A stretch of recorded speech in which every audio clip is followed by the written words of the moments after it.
একটা বিষয় তোমাদের সবসময় বলি, যখনই আমরা কোনো সাবজেক্ট রিডিং পড়ব, অবশ্যই বুঝে এবং সেই বিষয়টা কি বোঝাতে চেয়েছে সেটা আমরা রিয়ালাইজ করার ট্রাই করব।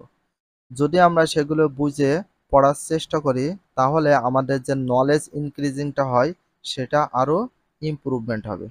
আর নলেজ ইনক্রিজিং করার জন্য অবশ্যই তোমাদের বইগুলো পড়তে হবে। যে যত বেশি পড়বে সে তত বেশি জানতে পারবে। এই জন্য তোমরা সবসময় ট্রাই করবা বেশি বেশি পড়ার। বেশি পড়লে কিন্তু তোমার লাইফে যত কষ্ট করবা অবশ্যই তুমি ফল পাবা। এই জন্য তোমাদের বেশি বেশি পড়ার চেষ্টা করতে হবে। হাজী শরীয়তুল্লাহ আর এই যে মীর নিসার আলী তিতুমীর। অন্যদিকে ফরাজি আন্দোলনের নেতা হাজী শরীয়তুল্লাহ তিতুমীরের মতো লাঠিয়াল বাহিনী গঠনে অত্যাচারী জমিদার ইংরেজদের নীলকরদের অন্যায়ের বিরুদ্ধে 1840 সাল পর্যন্ত প্রতিবাদ লড়াই অব্যাহত রাখেন। তাহলে কত সাল পর্যন্ত? 1840 সাল পর্যন্ত। হাজী শরীয়তুল্লাহর মৃত্যুর পর তার পুত্র দুদু মিয়া। তাহলে হাজী শরীয়তুল্লাহর মৃত্যু পরে তার পুত্র কে ছিল? দুদু মিয়া, পুত্র দুদু মিয়া। তাহলে অবশ্যই তোমার জানতে হবে হাজী শরীয়তুল্লাহর পুত্রের নাম কি ছিল? দুদু মিয়া। এই আন্দোলন নেতৃত্ব দেন। এসব আন্দোলনের মধ্যে দিয়ে বাংলার কৃষক, রায়ত, নিপীড়িত প্রজাগণ শাসক শ্রেণীর বিরুদ্ধে আন্দোলন সংগ্রাম পরিচালনায় অংশ নিচ্ছিলেন। অন্যায়ের বিরুদ্ধে প্রতিবাদের গণমানসিকতা তৈরিতে এই আন্দোলন বিদ্রোহে যুগান্তকারী ভূমিকা রেখেছে, এ কথা বলা বাহুল্য। সিপাহী বিদ্রোহ 1857 সালে আরেকটি বড় আকারের বিদ্রোহ হয়, ইতিহাসে এটা সিপাহী বিদ্রোহ নামে পরিচিত। তাহলে সিপাহী বিদ্রোহ হয় কত সালে? 1857 সালে। এটা তোমার মনে রাখতে হবে। তাহলে সিপাহী বিদ্রোহ হয় কত সালে? 1857 সালে। তাহলে 1857 সালে যে বিদ্রোহ হয় সেটার নাম কি ছিল? সিপাহী বিদ্রোহ। ইংরেজ শাসকরা শাসন কাজ পরিচালনা করার জন্য একসময় বাংলা ও ভারতবর্ষ থেকে সৈনিক নিয়োগ দিতে শুরু করেন। সিপাহী বিদ্রোহের মাধ্যমে দেশীয় এই সৈন্যরা ইস্ট ইন্ডিয়া কোম্পানি মাতৃভূমি থেকে হটিয়ে দেশীয় শাসকবর্গের হাতে রাজ ক্ষমতা তুলে দেওয়ার উদ্যোগ গ্রহণ করেন। দেশীয় সিপাহী এবং ইংরেজ সৈন্যদের মধ্যে অনেকগুলো রক্তক্ষয়ী যুদ্ধ সংঘটিত হয় এই সময়। উভয় পক্ষেরই রক্তক্ষয় হয়। সিপাহীরা শেষ পর্যন্ত পরাজিত হন। বিদ্রোহের দায়ে অসংখ্য সিপাহীকে ইংরেজ সরকার ফাঁসির কাস্টে ঝুলিয়ে হত্যা করে। কিন্তু এই অঞ্চলে মানুষের মধ্য থেকে স্বাধীনতার চেতনা কিছুতে তারা দমাতে পারেননি। এখানে যেটা দেখতে পাচ্ছ এটা হচ্ছে সিপাহী বিদ্রোহের কাল্পনিক একটা ছবি। এইভাবে সিপাহী বিদ্রোহ হয়েছিল, তো সেটা একটা কাল্পনিক ছবি তোমাদের সামনে তুলে ধরেছে। বাংলা রেনেসাঁ ইয়ং বেঙ্গল আন্দোলন 19 শতকে বাংলায় সামাজিক, সাংস্কৃতিক, মনস্তাত্ত্বিক ও বুদ্ধিবৃত্তিক ক্ষেত্রে মৌলিক পরিবর্তন সূচিত হয়েছিল। এই পরিবর্তনকে বঙ্গীয় রেনেসাঁ হিসাবে গণ্য করা হয়। কি হিসাবে? বঙ্গীয় রেনেসাঁ হিসাবে। প্রথমত কতিপয় ব্রিটিশ কর্মকর্তা ও মিশনারি এবং স্থানীয় বিদ্বজ্জনদের মধ্যে যোগাযোগের মাধ্যমে এ পরিবর্তন দেখা দেয়। সাংস্কৃতিক ও বুদ্ধিবৃত্তির পরিবর্তনের ক্ষেত্রে লক্ষ্য করা যায় 1830 সালের আগে। কত সালে? 1830 সালের আগে। এখানে পাঠ্যপুস্তক রচনা সহ ইউরোপীয় শিক্ষা পদ্ধতি ও ছোট বড় কিছু শিক্ষা প্রতিষ্ঠান গড়ে ওঠে। হিন্দু কলেজ 1817 সালে প্রতিষ্ঠা আর একটি বড় নির্দেশনা। তাহলে হিন্দু কলেজ কত সালে প্রতিষ্ঠিত হয়? 1817 সালে। এটি ছিল তখন সমগ্র এশিয়া ইউরোপের আদলে উচ্চ শিক্ষার প্রথম প্রতিষ্ঠান। তাহলে এটি ছিল এশিয়া ইউরোপের আদলে উচ্চ শিক্ষার প্রথম প্রতিষ্ঠান, সেটা হচ্ছে হিন্দু কলেজ। কত সালে হয়? 1817 সালে। এই সময় বাংলা ও ইংরেজিতে সংবাদপত্র, সামরিক পত্রিকা এবং বিভিন্ন বিষয়ক গ্রন্থ নিয়মিত প্রকাশিত হতে থাকে। ক্রমশ বিদ্বজ্জনেরা আধুনিক বিশ্বে নিজেদের অবস্থান সম্পর্কে সচেতন হয়ে ওঠে। সেই সঙ্গে নিজেদের ঐতিহাসিক উত্তরাধিকার এবং ইউরোপীয় ঘটনাবলী ও জ্ঞান বিজ্ঞানের দিকেও মনোযোগ দেন। এভাবে ধর্মীয়, সামাজিক ও সাংস্কৃতিক কর্মকাণ্ডের মাধ্যমে জনমনেও সচেতনতা বেড়ে চলে।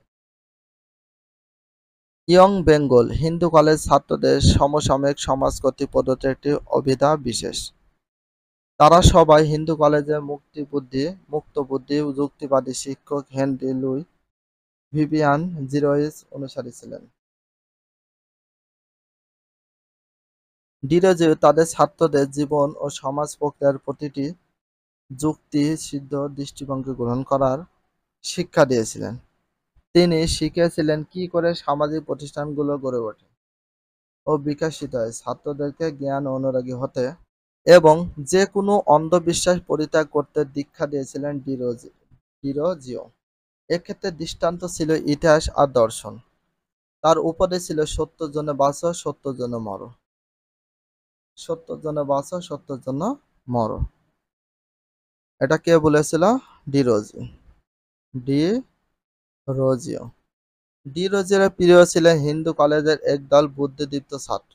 তাহলে ডিরোজিওর প্রিয় ছিলেন হিন্দু কলেজের একদল বুদ্ধিদীপ্ত ছাত্র। তাদের মধ্যে কৃষ্ণকমল বন্দ্যোপাধ্যায়, রসিক কৃষ্ণ মল্লিক, দক্ষিণারঞ্জন মুখোপাধ্যায়, রামগোপাল ঘোষ, মাধবচন্দ্র মল্লিক, রামতনু লাহিড়ী, মহেশচন্দ্র ঘোষ, শিবচন্দ্র দেব, হরেশচন্দ্র ঘোষ, রাধানাথ শিকদার, গোবিন্দচন্দ্র বাসক, অমৃতলাল মিত্র উল্লেখযোগ্য। তারা সবাই ছিলেন মুক্ত চিন্তার দ্বারা উজ্জীবিত। হিন্দু সমাজে বিদ্যমান সামাজিক ও ধর্মীয় কাঠামো তাদেরকে বিদ্রোহী করে তুলেছিল।